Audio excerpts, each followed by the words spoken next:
I discovered this challenge, the Ray Bradbury challenge, where he said to read one poem a day, read one short story a day, and one essay a day for 1,000 nights. So I'm giving this a little test run here in the month of November as an alternative to NaNoWriMo.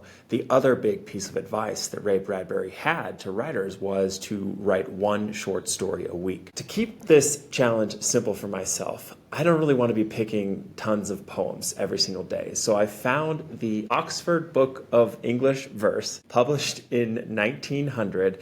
It's available online.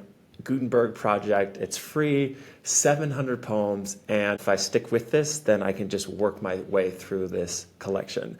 It's foundational. I was reading how soldiers in World War I had a pocket version of this that they took wherever they went. I feel like I'll be a better person after it. On the short stories and essays, I'm giving myself a little bit more flexibility, a little more room to kind of follow my nose, to follow my taste, to read things that more directly inspire me.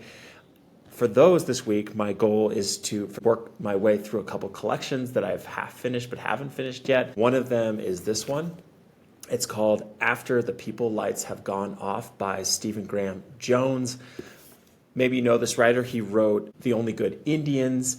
He wrote Mapping the Territory. He is Native American. He writes about dark things that happen in the woods, and I find his voice and sort of mythic, imaginative landscape compelling and exciting. And the short stories that I'm working on, lots of them also take place in the woods, and just vibes, mood, energy. There's a lot that I can pull from this collection. The other collection that I'm trying to knock off my list this week, I've been reading it for months and months and months, but I've yet to finish it, is Exhalation by Ted Chiang. This is classic sci-fi. It's not classic in that it's old, it's classic in that it's very pure sci-fi. So in terms of my 5 to 7 short stories that I want to read this week, those are the ones. Essays. Essays are another piece of the puzzle that I think it's going to take a little bit more work to find essays to be reading for 30 days. So I kind of gave myself a bit of a pass here on the first week and chose A Room of One's Own by Virginia Woolf. That's the essay I'm going to read this week. It's longer, right? It's kind of several essays in one, so I feel like it hits the challenge in terms of volume of input that Bradbury is advocating for, and it's Virginia Woolf. She's amazing. Of course, I haven't read A Room of One's Own before. This is an iconic book about feminism. The room in the title, of course, meaning that a woman needs a room of her own, needs financial independence, and with those things can live a liberated life. That's my rough sense of what that title means. I'll report back once I've read the book.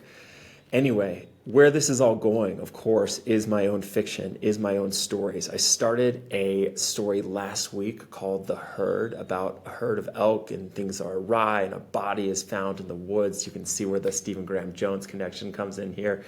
I want to keep working on that this week. That's my goal in terms of writing the one short story a week. Wish me luck. I run a Discord. It's called the Public Writers Workshop. Other writers, other readers, specifically folks who are starting this challenge with me, this Ray Bradbury challenge for the month of November, are kind of in community, in dialogue. I'd love to have you there if you want to jam and trade recs for this month.